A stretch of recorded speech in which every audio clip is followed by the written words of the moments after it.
एक पुराने गांव में एक आवारा कुत्ता खुराक और पनाह की तलाश में आवारा फिरता था। एक दिन वो एक बूढ़ी औरत के आजिज घर पर ठोकर खा गया।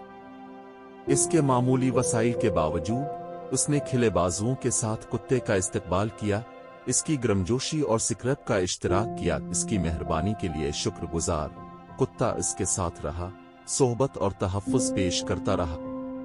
जैसे जैसे वक्त गुजरता गया, बूढ़ी औरत बीमार पड़ गई और कुत्ते ने कभी भी इसका पलन नहीं छोड़ा।